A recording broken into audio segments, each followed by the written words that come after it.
All right, we're going to take a look at day 6. This is the quadratic formula, part 1. We're going to take 2 days on quadratic formula, just looking at the different ways things can end up at the end of it. So here we go. Number 1, we're going to practice the simplification part first. This is what would happen at the very end, so I'll get to talking about that here in a second. But for right now, let's go ahead and look at simplifying this because this happens at the end.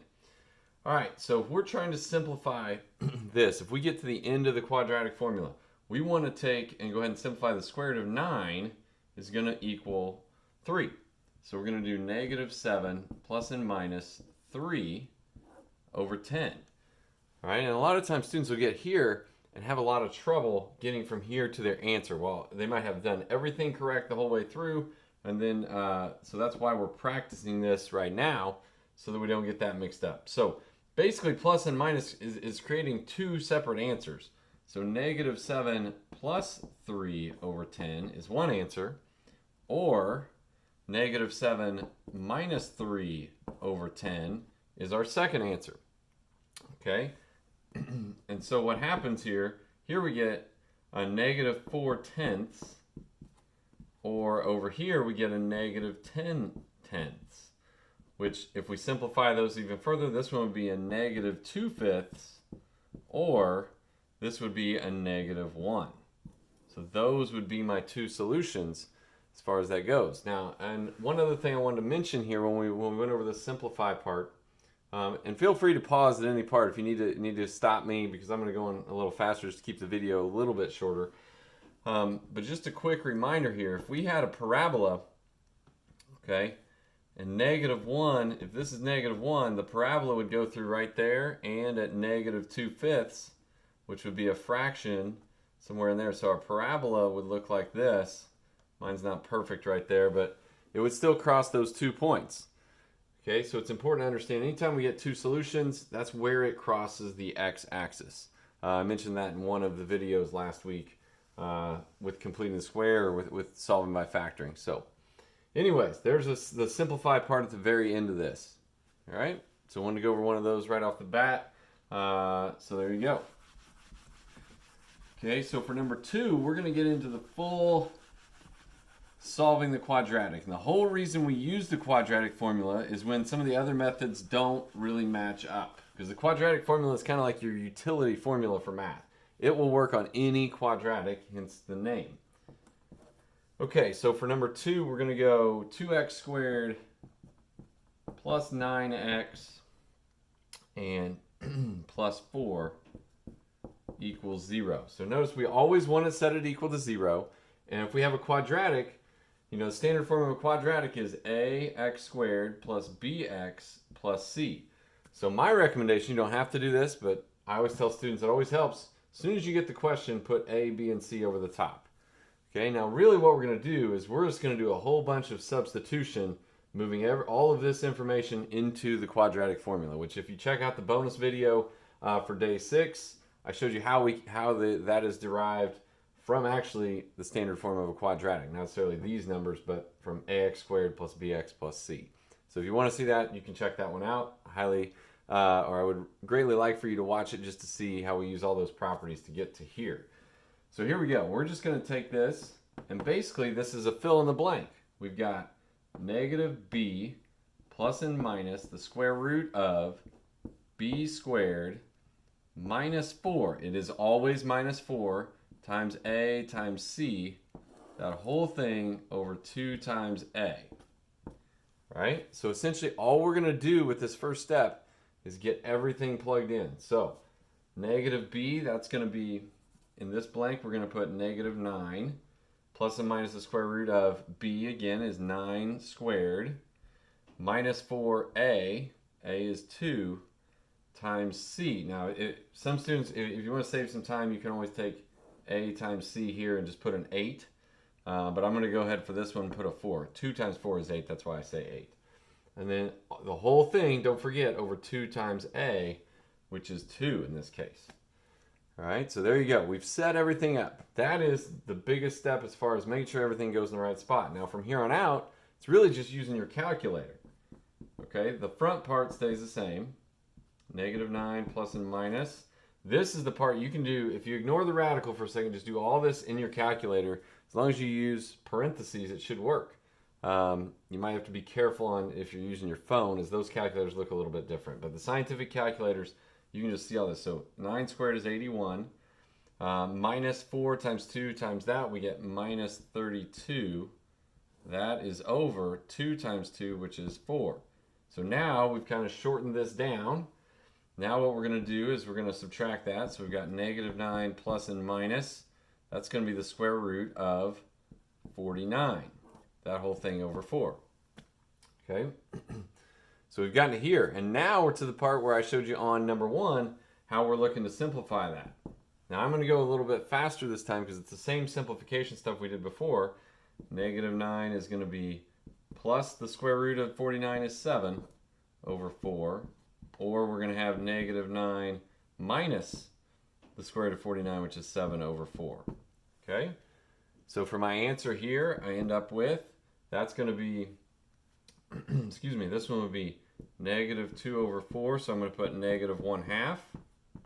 This one would be negative 16 over 4. So hopefully you guys can still see that down there. We get, or negative 4 there. So there are my two solutions. So you might say, well, why don't we just use one of the other methods? Well, we can't use completing the square here because, well, b is odd and that makes problems, but a is not 1. So we want to avoid that. You could factor this. If you wanted to go back and do factor by grouping, which some students are allergic to factor by grouping, so they oftentimes choose this one instead because you're going to be given the quadratic formula on any assessment that we have. Okay? All right, so there is number 2. There's a full quadratic formula question. Let's go ahead and keep moving on. I'm going to try to keep this video as short as possible, but these take a little bit longer. I think I've mentioned it before, but anytime if you want to pause the video at the start of the question, if you pause it, then you can try the question and then see if you get it right. You just follow along with what I do. So if you got the hang of it, you can go ahead and try that. 10x squared minus 7x plus 1 is equal to 0. And again, if you feel like I'm moving too fast, just pause it, write down what I have, then maybe, go back or rewind or whatever you need to figure things out. So here we go. We've got A, B, and C. That is a 10 there, not a great 0. All right, so negative B this time would be negative 7. So the opposite, a lot of times I just say the opposite. So negative 7 is going to turn into, I made a mess, positive 7. Okay? Plus and minus the square root of b squared minus 4a times c. Now, if I know 10 times 1 is just 10, I'm just going to write 10. Okay? You don't have to write the 1 there. All over 2 times a, which is 10. So there we go. We've got it set up. Like I said, if you know what a times c is, you can just write the one number there. All right, so we get 7 plus and minus the square root. That's going to be 49. Now, this should always be positive. As long as you put parentheses around it, negative 7 times negative 7 is a positive 49. Minus 40, whole thing over 20. So here we end up with 7 plus and minus the square root of 9 over 20. Very similar to the number 1 simplify question that we did. We get 7 plus the square root of 9 is 3 over 20. Or we get 7 minus the 3 over 20 here. So my two answers here, I end up with 10 over 20. So that's going to equal 1/2. Or here I get 6 over 20. That would be 3/10. So I get 2 fractions for answers on that one. All right? So if you have questions, like I said, I've said multiple times, send me a message in Canvas and I'll get back to you as soon as I can. All right, so there's number 3. We'll keep going here.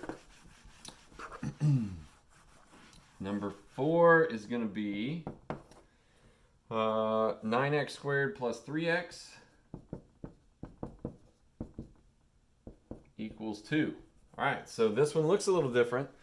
We don't want to go ahead. We've got A and we've got B, but this is not C yet. We need it to be equal to 0 in order to use quadratic formulas. So we've got to move the 2 by subtraction. I'm going to subtract it over so that I get 9x squared plus 3x minus the 2 equals 0. And now I've got A, B, and C that I can use. Okay, so that first step is important. All right, I'm a little short on space here, so I'm gonna, hopefully we can pick this up okay. Opposite of B, some people call it negative B, and that's totally fine. Negative B is gonna be, this time, just negative 3, plus or minus B squared, so 3 squared minus 4. A times C is a 9 times negative 2 is negative 18. Whole thing over 2 times A, which is 9. All right, so to save space, I'm going to go ahead and try to write it over here. We got negative 3 plus and minus the square root. That's going to be 9. Negative times negative is a positive. It's going to be plus 72, whole thing over 18. Okay, so a lot of this is just computational math once you get it set up. All right, and I say just, I shouldn't say just, because there's a whole bunch of stuff going on here. Toughest part is keeping everything straight. So here we've got 9 plus 72 is 81 over 18 for that one. We end up with negative 3 plus the square root of 81 is 9 over 18. Or we could have negative 3 be minus 9 over 18.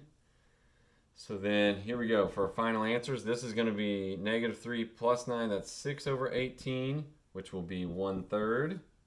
Or over here we get negative 12 over 18. That's going to be a negative 2/3. All right, and there's my answer. I know the writing got a little bit small there, so again, if you need to pause, go back to hearing what I say, please do so. Okay? All right, so that was number 4. That one's tough. Honestly, guys, this, in my opinion, this is even tougher than the stuff we do on part 2, because on part 2, if we get a number that's not a perfect square, you actually can stop on this step and you don't have to do all this simplify stuff. All right, last one. So I've got something a little different for number 5 today with this than the first 4, where the first 4 all simplify nice. I got to show you something on number 5 that is important for you to see. Okay? So for number 5, we go 6x squared minus x plus 2 is equal to 0. All right, so here we go. Opposite of B. B is a negative, so negative 1. So A, B, and C. All right, the opposite of B is positive 1, plus and minus, square root of B squared minus 4. A is 6 times C. 6 times 2 is 12. The whole thing over 2 times A. A is 6. All right, now one thing I want to point out, if you don't want to just skip to 12, you can always write A is 6 times C is 2. It all means the same. You know, whether you write 6 times 2 or you write 12 there, it's still going to multiply to the same.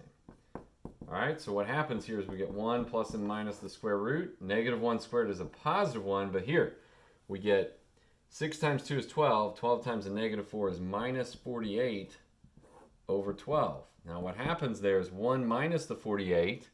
We get 1 plus and minus the square root of negative 47 over 12. We cannot right now take the square root of a negative. So guess what? This is nice. We're done. That is no real solution. So we get to stop there when that happens, or if that happens. For right now. In Algebra 2, you'll cover some of that stuff, but for right now, all we need to understand is that's no real solution. And just to bring things together from what I talked about earlier, what would that look like as a parabola? Well, if this is the x-axis, the answers are where it crosses. The parabola would actually look something like this. It actually would be a parabola that doesn't cross the x-axis. That would go with no real solution. So there you go, quadratic formula part 1. That is going to be probably the champ as far as length of time for one of these videos. Appreciate you guys taking the time to watch it, and let me know if you have any questions. Thanks.